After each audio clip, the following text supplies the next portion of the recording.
Facing your finances can be one of the hardest things you'll ever do.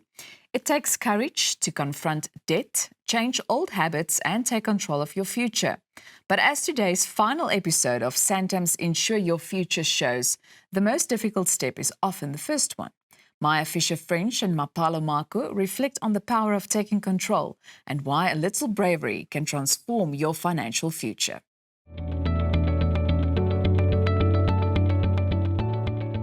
We've had a lot of conversations about money and finance and giving you some insights into your own finances. But what we wanted to do today is to really reflect on the journey of the last 6 months with the mentees that Mapalo and I have been working with, and some of the themes that have come out and some of the lessons that we've learned. Yeah. I think the overarching theme for me this year, Maya, was the fact that money loves it when people are in control.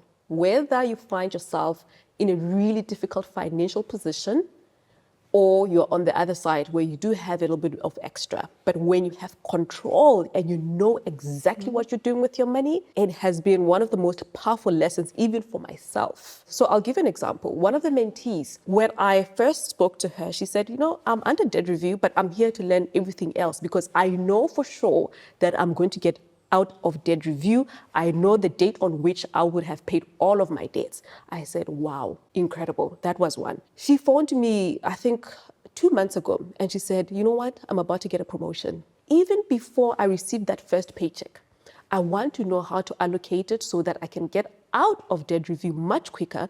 But even with the other half, I want to start my emergency fund. I had a very similar experience with one of my mentees. He needed to go into debt review. There was no other way to get out of his financial position. It was hard. It's not easy to make that choice. But the same thing happened. As soon as he went into debt review, he got a promotion. And suddenly it starts changing how quickly he can get out of debt review. He now has extra cash that he can start the emergency savings, he can start investing. And we're seeing this over and over again. I have another mentee who also, once we started her planning and she was managing all of her, paying off her debts, her brother, who lives overseas, came out to visit, and she was telling him all about the Money Boot Camp. And he said, wow, what you're doing is amazing, and I can see that you're taking control of your money, and he has paid off her debts. Oh my gosh.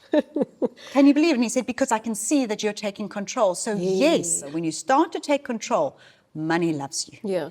That's why I think we always start with the psychology of money when we do the boot camp. The minute you get your thinking right and you start doing the right things, money flows. It does not flow to chaos.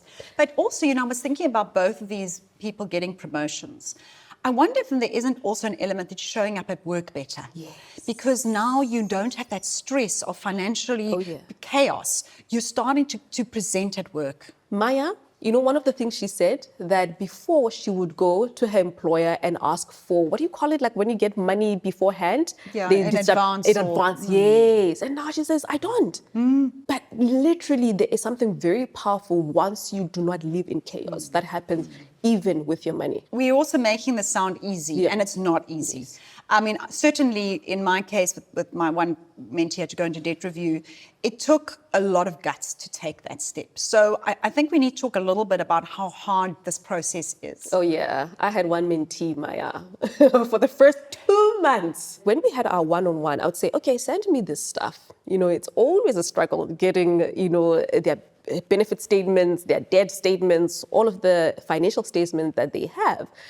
And it took 2 months for them to send me these documents. And I remember just being on a call with them one time, and they said to me, I'm afraid to look at just how much debt I have created. So you do know that I sometimes shout at the mentees. I do. But it's for their benefit. I said, do you want this program to work for you or not? And you are just going to have to rip the bandage open. The whole point of this program is that we take you from where you are, walk on a journey with you to make sure that you understand how your money works, to start put a plan in place. You're not going to get it all right at the same time. Even if it's $100 extra towards that debt that you do have, it will make a big impact. I was reminded of a survey they did of people, and they said, would you rather put a picture of yourself naked on Facebook or put your bank balance and your finances on Facebook? And more people said they'd rather have pictures of naked on Facebook then reveal their financial situation. So it is very real. This fear is very, very real. I feel a bit sad. This brings us, it's the end of season 2. And I really hope for the listeners and those who followed it that this has added value to your lives. I think we've had some amazing conversations. As always, I've thoroughly enjoyed it, and I've just loved seeing the transformation of all the mentees, and they have such good stories. Well, there you have it. For more on this discussion, go to the website on the bottom of the screen.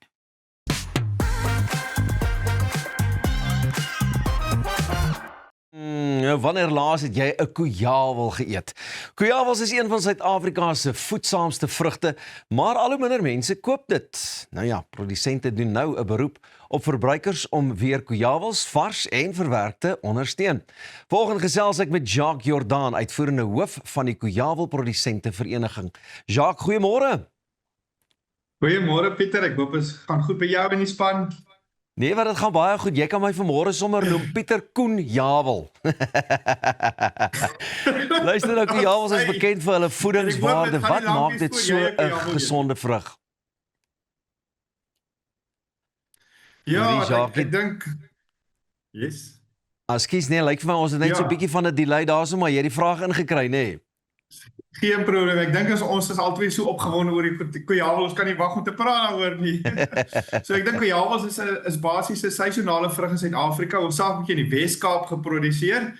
Enigiets van Porterville, Wellington, Parel, Kraaifontein en dat is 'n klompie koejawels daar in die Mosselbaai area.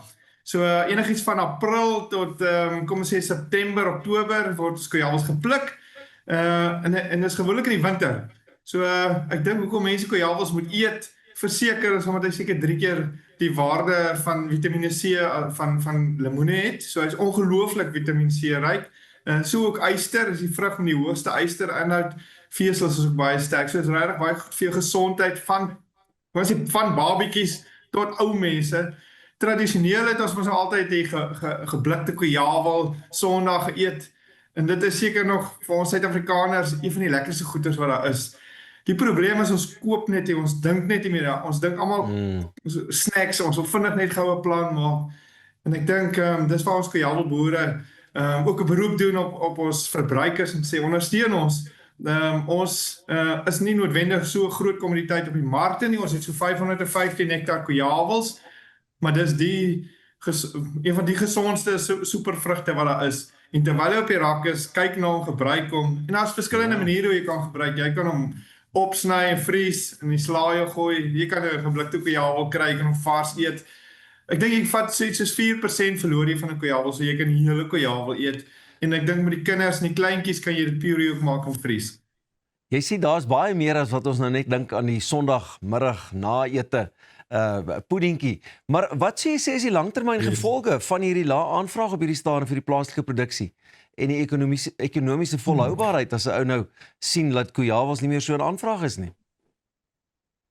Ja, ek dink natuurlik het produsente, dis wyndryf areas waarvan ons nou praat, so dis 'n werkskepping basies in jou wintermaande, so wyndrywe word geoes in die somer en bewerk jy in die somer en lentemaande. Wintermaande het jy stiller tye gehad. So koejawels pas natuurlik in daarbey en basies hou jou mense besig in die wintermaande skep werk. So sodra ons koejawelbedryf kleiner raak, ons is deel van 'n gediversifiseerde bedryf, maar jy gaan definitief werksgeleenthede daarby inboet net om mense besig te hou reg deur die jaar. En ek dink dis koejawel se rol wat basies op in ons boerderyomgewings is. Nou ja, ek dink ons moet onsself spoedig haas na 'n winkel of 'n mark waar koejawels vars is en dan kan ons net weer lekker eksperimenteer en die wondere van 'n koejawel geniet. Dis reg. Ek dink ons het baie dankie vir die inloer vanmôre en ja, van hierdie koejawel, ek gaan nou verseker maak dat ons môreoggend se koppie koffie met 'n koejawel gaan vervang. Baie dankie vir die inloer en sterkte ook vir julle aan daardie kant. Bly ingeskakel. Ons gesels net hierna oor Suid-Afrikaanse hokkiespelers en oor hoe hulle die hulp ontvang het waarvoor hulle so nodig gevra het. Net hier by Goeiemôre, Good Morning.